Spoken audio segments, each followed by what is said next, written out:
বন্ধু বান্ধৱীসকল, অভিয়ান্স মম চেনেলটোলৈ আপোনালোকক স্বাগতম জনাইছোঁ। আৰু আজি কাতি বিহু আৰু আপোনালোক সকলোলৈকে আমাৰ ফালৰ পৰা কাতি বিহুৰ বিয়া পৰা শুভেচ্ছা জনালোঁ। আশা কৰোঁ আপোনালোক সকলো ভালে থাকক। আৰু হাই ফ্ৰেণ্ডছ, আমি আজি কাতি বিহু কেনে আজি আমি কি কৰিলোঁ আপোনালোকে দিনটো চাব দেই। আমি চাকি বনালোঁ। বন্ধু বান্ধৱীসকল, কাতি বিহুত আমি কিয় তুলসীক পূজা কৰোঁ, তুলসীৰ তলত আমি কিয় চাকি বন্তি জ্বলাওঁ, বিষ্ণুৰ পূজাত কিয় আমি তুলসী পাত ব্যৱহাৰ কৰোঁ, সকলোবিলাক পূজাত তুলসীৰ অবিহনে কিয় জল শুদ্ধি নহয়, তুলসীক কিয় পবিত্ৰ মনা হয়, জানেনে আপোনালোকে? তেনেহ'লে বন্ধুসকল, মই আজিৰ এই ভিডিঅ'টিত তুলসী মাৰ জন্ম কাহিনী অলপ আপোনালোকক জনাব বিচাৰিছোঁ, যিখিনি মই পঢ়িবলৈ পাইছোঁ। আৰু মা তুলসীয়ে কিয় বিষ্ণুক অভিশাপ দিছিল সেইটো আপোনালোকক জনাব বিচাৰিছোঁ। গতিকে কাহিনীটো থুলমূলকৈ আৰম্ভ কৰিছোঁ।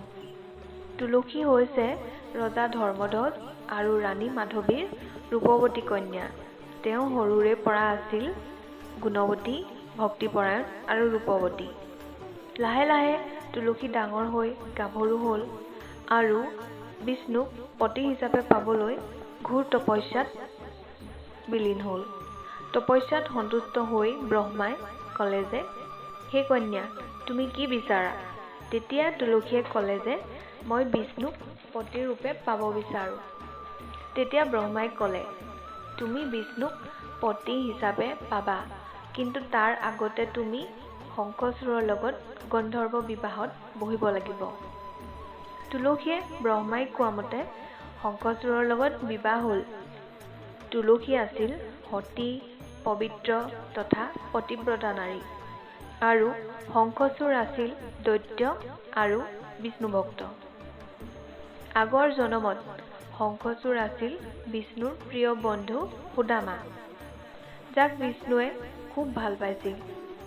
শংখচূড় আছিল প্ৰবল শক্তিশালী আৰু তেওঁ বদৰিকাশ্ৰমত তপস্যা কৰিছিল। আৰু তপস্যাত সন্তুষ্ট হৈ ব্ৰহ্মাই তেওঁক বৰ দিছিল তুলসীক বিয়া কৰাবলৈ, আৰু অজেয়তা বৰ দিছিল, আৰু লগতে দিছিল বিষ্ণু কৱচ, আৰু কৈছিল, যেতিয়ালৈ তেওঁৰ গাত এই বিষ্ণু কৱচ থাকিব আৰু যেতিয়ালৈকে তেওঁৰ পত্নীৰ সতীত্ব থাকিব, তেতিয়ালৈকে তেওঁক কোনেও পৰাজয় বা হত্যা কৰিব নোৱাৰিব। তেওঁ সেইমতেই তুলসীক বিয়া কৰাইছিল।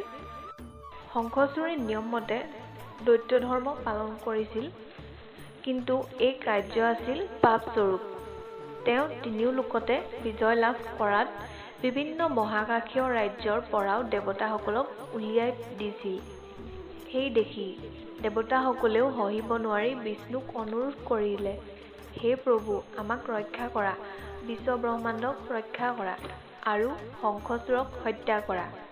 তেতিয়া বিষ্ণুৱে ক'লে, মই তেওঁক হত্যা কৰিব নোৱাৰোঁ, কিয়নো তেওঁ হৈছে মোৰ ভক্ত আৰু তেওঁৰ গাত আছে বিষ্ণু কৱচ, আৰু যেতিয়ালৈকে তেওঁৰ পত্নীৰ সতীত্ব থাকিব, তেতিয়ালৈকে তেওঁক কোনেও হত্যা কৰিব নোৱাৰে।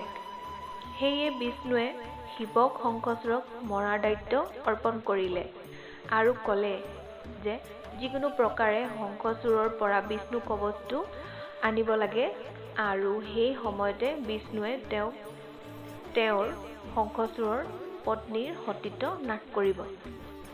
সেই কথামতেই শিৱই শংখচূড়ৰ লগত যুদ্ধত লিপ্ত হ'ল, আৰু সেই একে সময়তে ভগৱান বিষ্ণুৱে শংখচূড়ৰ ৰূপ ধাৰণ কৰি তুলসীৰ সতীত্ব নাশ কৰিলে।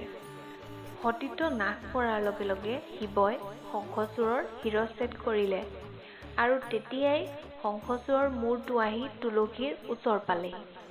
তেতিয়া তুলসীয়ে ক'লে, এইটো যদি মোৰ পতিৰ মূৰ হয়, তেনেহ'লে মোৰ পতিৰ ৰূপত তুমি কোন? তেতিয়া বিষ্ণুৱে নিজৰ প্ৰকৃত ৰূপ দেখাই দিলে। তুলসী হৈছে বিষ্ণু ভক্ত আৰু বিষ্ণুকে পতি ৰূপত পাবলৈ তপস্যা কৰিছিল। কিন্তু এইদৰে ছলনা কৰি বিষ্ণুৱে তুলসীৰ সতীত্ব নাশ কৰাৰ বাবে তুলসীৰ ভীষণ খং উঠিল আৰু বিষ্ণুক অভিশাপ দিলে যে হে প্ৰভু, তুমি ইমান নিৰ্দয়ী কেনেকৈ হ'লা যে তুমি মোৰ সতীত্ব নাশ কৰি দিলা। সেয়ে মই তোমাক অভিশাপ দিছোঁ যে তুমি শিল হৈ থাকিবা। এই অভিশাপ শুনাৰ লগে লগে সমগ্ৰ দেৱতাসকলে মা তুলসীক কাকুতি মিনতি কৰি এই অভিশাপ ঘূৰাই ল'বলৈ ক'লে। তেতিয়া তুলসীয়ে ক'লে যে ধনুৰ পৰা ওলোৱা কাঁড় আৰু মুখৰ পৰা ওলাই যোৱা অভিশাপ ঘূৰাই ল'ব নোৱাৰি, কিন্তু বিষ্ণুৰ এটা অংশহে শিল হিচাপে থাকিব, যিটো মানুহে পূজা কৰিব আৰু যাৰ নাম হ'ব শালুগ্ৰাম।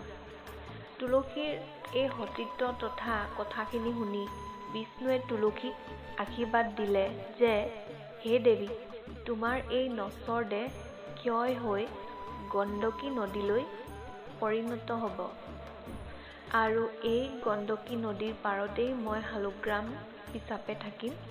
সদায় মই তোমাৰ বুকুত উমলিম আৰু তেনেকৈ এক হ'ম আৰু তোমাৰ এই চুলিৰ পৰা পবিত্ৰ তুলসী গছ হ'ব, যাক সমগ্ৰ জগতে পূজা অৰ্চনা কৰিব আৰু তোমাৰ অবিহনে মোৰ কোনো দেৱ দেৱীৰ পূজা অৰ্চনা সম্ভৱ নহ'ব আৰু তুমি নহ'লে মোৰ প্ৰতিটো পূজাতে পূজা সমাপন্ন হ'ব।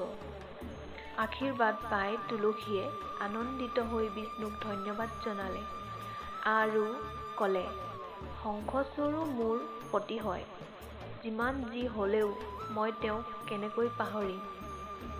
তেতিয়া বিষ্ণুৱে ক'লে, শংখচূড় আগৰ জনমত মোৰ বন্ধু সুদামা আছিল। তেওঁ আছিল মোৰ ভক্ত। কোনো এক পাপৰ ফলতহে এই শংখচূড়ৰ ৰূপ পালে। গতিকে মই আশীৰ্বাদ দিছোঁ তেওঁৰ দেহৰ পৰা অসংখ্য শংখৰ সৃষ্টি হ'ব আৰু যাক প্ৰতিটো পূজাতে বাদ্য হিচাপে বজোৱা হ'ব। আৰু যদিহে মোৰ পূজাত শংখ বজোৱা নহয়, তেনেহ'লে মোৰ পূজা সমাপন্ন হ'ব। গতিকে বন্ধু বান্ধৱীসকল, এনে এগৰাকী সতী নাৰীৰ কাহিনী আপোনালোকে শুনি কেনেকুৱা পালে? আৰু এই পবিত্ৰ নাৰীগৰাকীৰ জন্ম হৈছিল এই কাতি মাহৰ পূৰ্ণিমাতে। গতিকে আমি সেই কাৰণেই কাতি বিহুত তুলসীৰ তলত এগছি বন্তি জ্বলাওঁ।